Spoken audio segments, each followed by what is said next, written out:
welcome back to RATG, Ryan's All Things Geek, right here on 103.7 FM, Brock University Radio.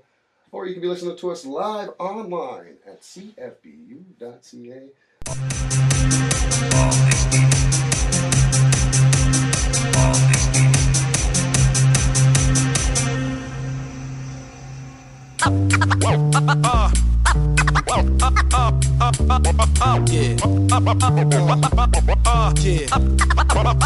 Black magic. You got to know, got to show.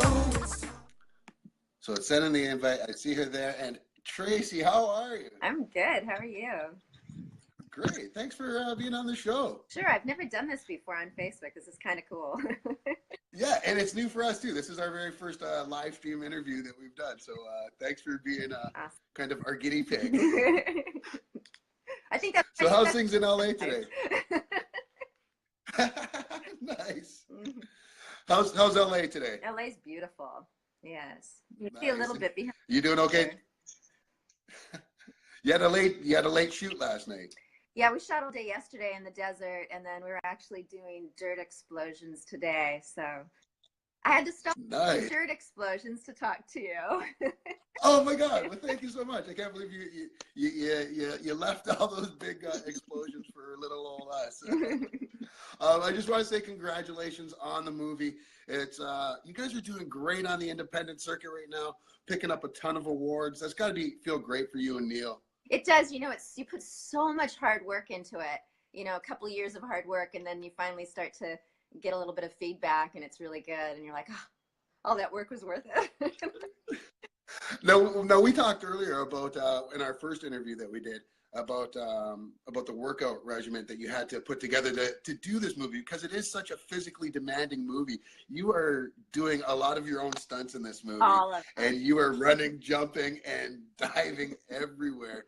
Now we spoke before, and you are a natural workoutaholic, if we can say. Yeah.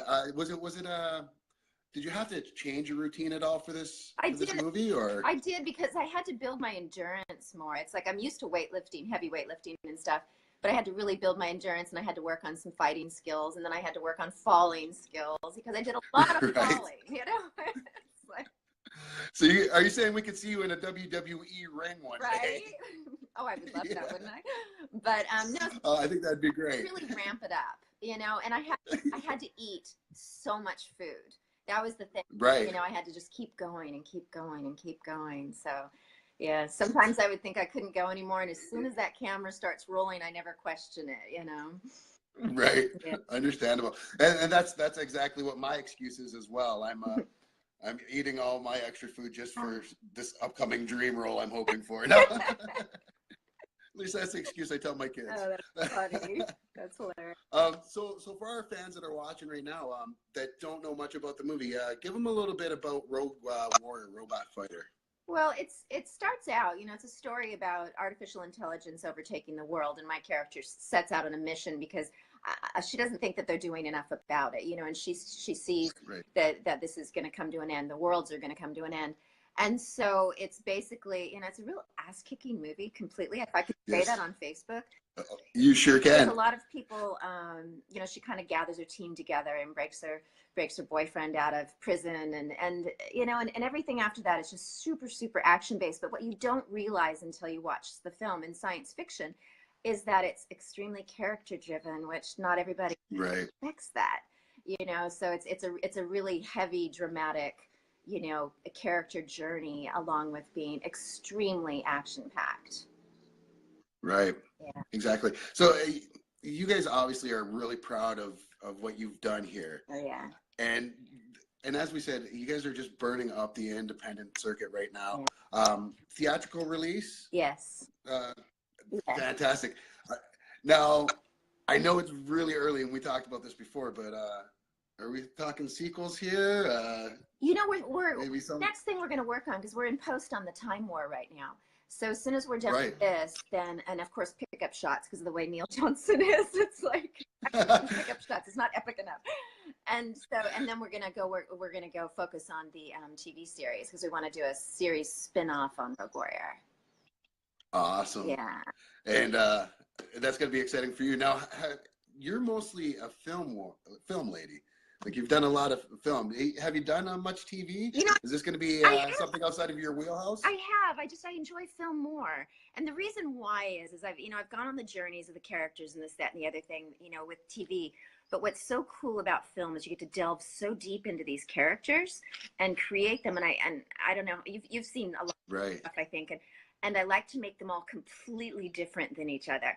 And so there's just this thrill that I get off. Mostly it's the pre-production stuff. Mostly it's the just really finding out who that character is, because I love people. So every time people see me, they're like, stop staring at me, because I study people. I like all different right. And it's because I know that I'm going to be able to take some of everybody's oddities and enrichments and all these other things. I'm going to be able to use it in a character someday. And so I love film because I put probably, my friends who are actresses, I put hundreds more hours into preparing than most of the people that I know that are really well-known actors. It's like, right. Yeah, but I love it. Now, does that ever get frustrating at all? When you see that you put in so much work, and then you see other friends that aren't kind of putting in the work, and it doesn't and maybe they're me just at all. It just means there's more work for me. I like that attitude. I like that attitude. I always get rehired. It's like people are like, right. Who can do this? Who's going to put that kind of effort out? And then, so it's like I may not always be who people think of first, but a lot of people come back around and they're kind of like, I know she'll put the work out. She'll make this. Oh, definitely. Yeah. Oh, yeah. Cool. Well, I've enjoyed you in the things that I've watched of yours already. Who's Jenna is still one of the funniest ones that I've watched so far. So fans, if you haven't had a chance, go out and see Who's Jenna. Yeah, it's pretty funny. I know. That was really funny. So let's talk about some of the cast we got going here. You've got some big names in here. You have a Shield alum in here, Daz Crawford, which a lot of our fans will remember, who was on Agents of Shield. I think it was season 3. Got to be amazing working with him, because he's an intense character in everything he plays in. He is, and I just loved working with him. It was really funny because we had all these guys that we were looking at, and Neil was like, well, you have to have chemistry with one of them. And I'm like, well, I don't feel any chemistry with any of them. It was just, and then I go, except for Daz, kind of scares me a little bit. And he goes, and that's all you need. Yeah, and it worked out really well, but it was really funny because that was my initial reaction. He's like 6'5" and very strong features and extreme fit and all these things, and it was kind of like, okay, that's a little intimidating for but it ended up being brilliant. He's the nicest guy, and he was so easy to work with, and the whole cast, I loved the cast. Amazing. Yeah. Nice. And it's got to be really good when you get onto a cast like that, where everybody gels like that, and it does show with the awards that you guys have picked up on the indie circuit. Mm-hmm. It must be such a fulfilling time for you. It is, and since I also was a producer, I got to help pick, which really made it fun, because I wanted people who lived and breathed their world. And one of my favorite things that I like to tell people is, in casting, one of my favorite trick questions, and I know most actors won't watch this, so one of my favorite questions is, well, if you weren't an actor, like, what would you be, right? And they just think you're just asking a question so you know what else they're about. And all the people I want to work with kind of go blank, and they're like, if I wasn't an actor, they can't even. I wouldn't do anything. Because it's so fulfilling. So the thought to them that they would do something else, and if they go blank, I'm like, oh, I want to work with that person, because I want to work with other people who live it, because I don't like watching actors act. I like watching people live. And and when I'm acting, I'm living the character. Completely living it. And when you work with other people who live it, it is so much fun. And that's a big thing too. I find, and I've mentioned that myself, is I don't want to see anybody act. That's what I went to school for, and for me, one of the worst things, it really bothers me seeing people act. It does me. I just want to see somebody be. Exactly. Just be the character. Exactly. And there are actors out there, who they seem the same from movie to movie, but still they get into that character. As long as you're selling me on the character in the movie, I don't care if it's the same from one movie to the next, as long as you believe you're actually in that role, and that's something that you pull off, and it's great to see that. That's something that you look for in other actors when you're casting them. Oh, I just love it. So Yeah. we do have Michonne Art saying, "Hey guys, M. Sean Art here in LA. I'm watching your broadcast, so thanks for watching, and everybody else who's watching." Oh, I see Lee. Hi, Lee. And Gary Pastor. And my co-host Steve Lambert there, who's got the David Letterman profile pic, says that all that eating that I'm doing is for my upcoming role as Uncle Phil on the Fresh Prince remake. Well, but yeah, that's amazing. So do you have any words of encouragement for any up-and-coming actors and actresses? We talked about being in the role and acting and not, being and not acting. Yeah. Do you have any words of advice for people to actually achieve that? I do actually. It's like, I studied with Margie Haber. She was the last person I studied with, and I coach with her sometimes. And she teaches you that, just to be. And very few people teach you that. Actors will come to LA and they're like, "Oh, I signed up for this class and that class." I'm like, "You're such an idiot." It's like all of these classes teach you to audition.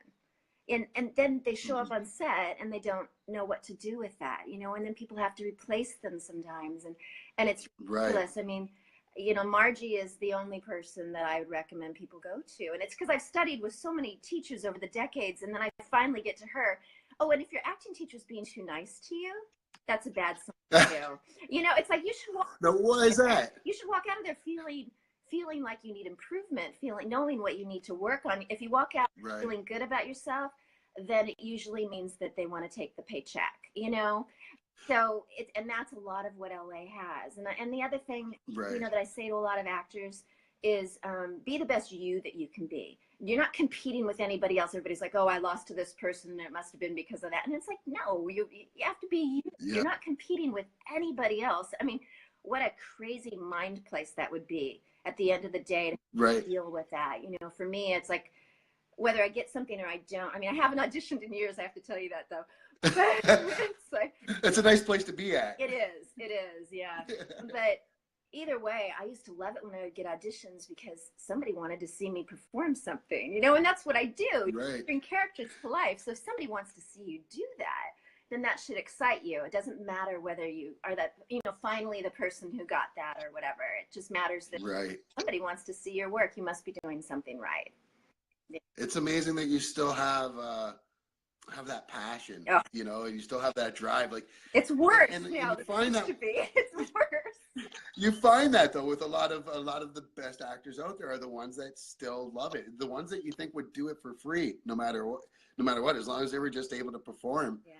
Alan Lee says Tracey equals work ethic. Yeah. I think you're onto something there, Alan. Amazing. Okay, so when can people look forward to Rogue Warrior Robot Fighter? It actually hits theaters June 2nd, and then we just found out it's expanding up north June 20th, and then we're exclusive to Walmart. We're exclusive to Walmart for 60 days, starting June 6th, and it's kind of cool because we are the only independent film that Walmart's carrying. Everything else is studio film. Oh wow! So we're very excited about it. Wow! Congratulations! Thank you. Yeah, it's very exciting. So, but now you're part of the corporation now.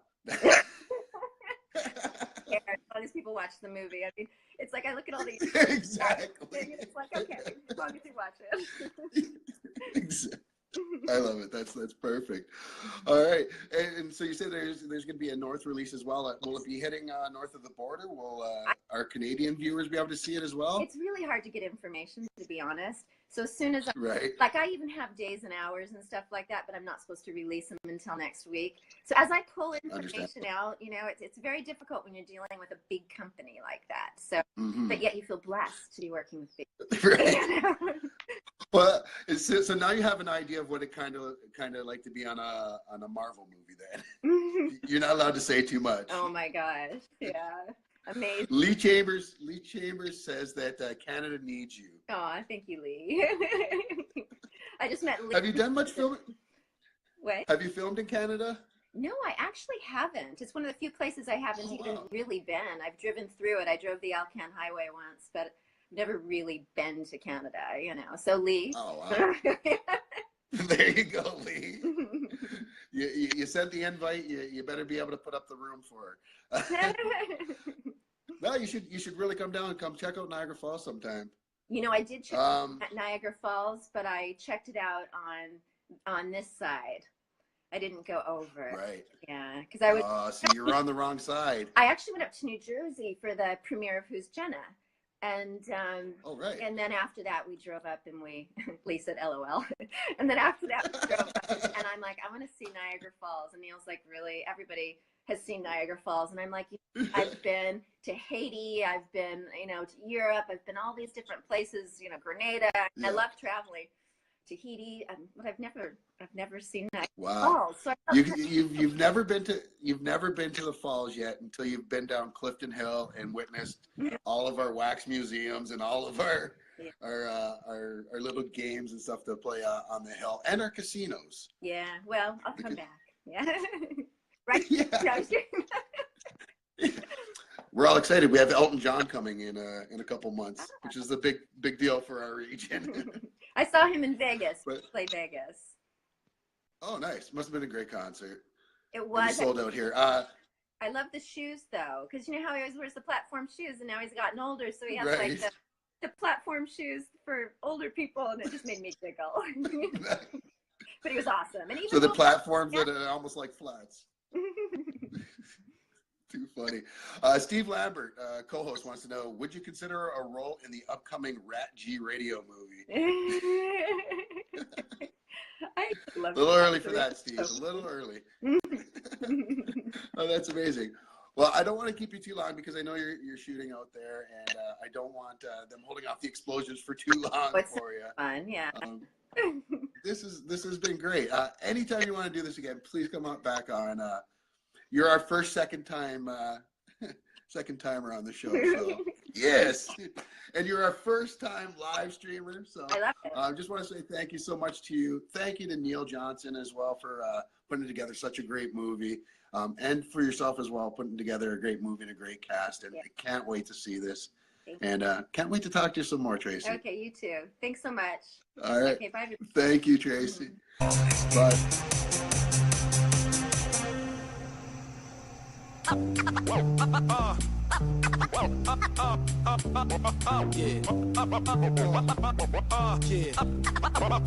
Black magic. You got to know, got to show, it's time to roll. So just tell me what you want.